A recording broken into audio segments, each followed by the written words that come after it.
Advocate Mohammad শিশির মনির, মির্জা ফখরুল ইসলাম আলমগীর এখন মহামান্য রাষ্ট্রপতি, তিনি নির্বাচিত হয়েছেন।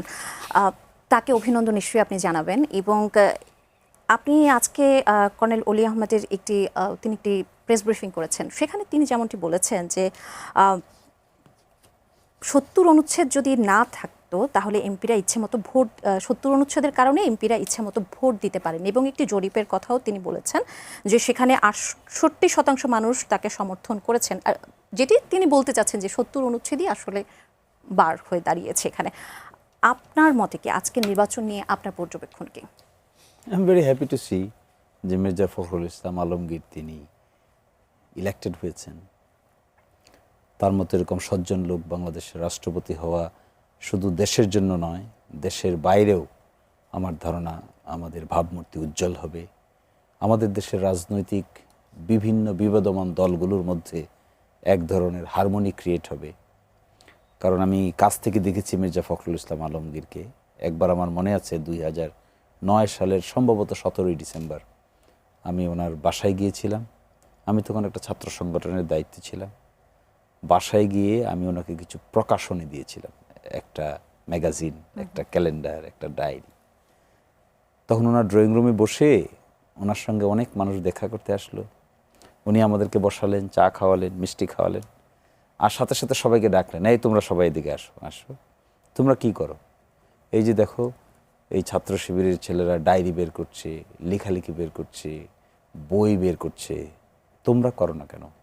এভাবে তো মানুষের ইন্টেলেকচুয়ালিটি পারফেকশন আসে ছাত্র জীবনে, extra curricular activities. Why don't you do this? তখন আমার কাছে মনে হয়েছিল যে উনি অবচেতন মনে এমন এক জেনারেশনের কথা ভাবেন যারা শ্রম, মেধা, ঘাম দিয়ে ক্রিয়েটিভ হিসেবে গড়ে ওঠে। এরকম মাল্টিকালচারাল লোক উনি দেখতে চান বলে আমার ধারণা। আপনার প্রশ্নের জবাবটা যদি আমি আসি, এটা ঠিক, ৭০ অনুচ্ছেদ নিয়ে বিতর্ক তো পুরনো, নতুন বিতর্ক না। এবং সর্বশেষ জুলাই সনদে ৭০ অনুচ্ছেদ নিয়ে একটা রাজনৈতিক ঐকমত্য হয়েছিল। ফার্স্ট বলা হয়েছিল যে ৭০ অনুচ্ছেদ বিএনপির পক্ষ থেকে 4টি শর্তযুক্ত থাকবে, আর অন্যান্যরা বলেছে যে 2টো শর্তযুক্ত থাকবে। অন্যান্যরা বলেছে একটি হবে অনাস্থা ভোট, এই ক্ষেত্রে ৭০ অনুচ্ছেদ অ্যাপ্লিকেবল হবে, আর একটা হবে অর্থ বিল।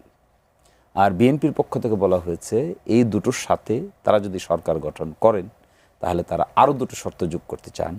একটি হলো যে সংবিধান সংশোধনের ক্ষেত্রে, আর আরেকটি হলো জাতীয় নিরাপত্তার ক্ষেত্রে। তাহলে এই 4টি শর্ত ছাড়া বাকি ক্ষেত্রে মাননীয় সংসদ সদস্যরা উন্মুক্ত ভোট দিতে পারবেন। তো এখনো পর্যন্ত তো সেই সংশোধনী আসে নাই কিংবা সংস্কার হয় নাই।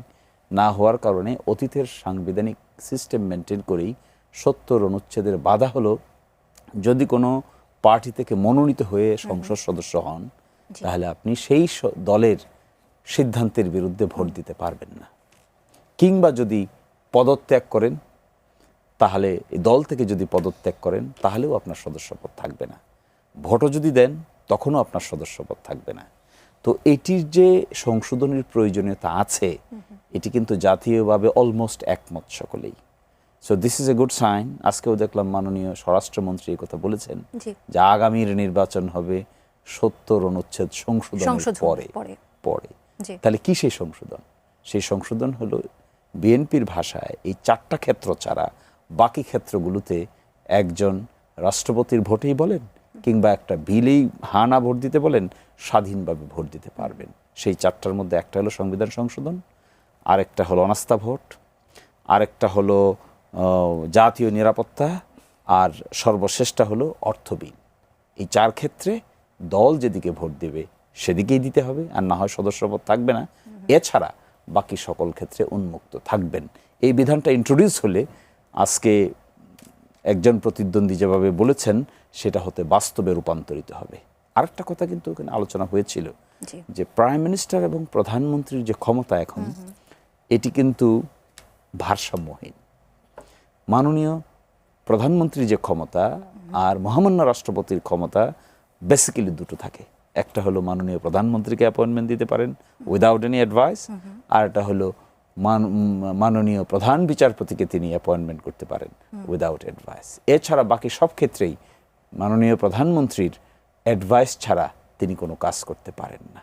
তখনই প্রশ্ন আসছিল যে ক্ষমতার কিন্তু ভারসাম্য আনা প্রয়োজন আছে। জি। তার মধ্যে উল্লেখযোগ্য বিষয় ছিল কি, এগুলো হয়তো এখন আলোচনার বিষয়, মুখরোচক আলোচনার বিষয়।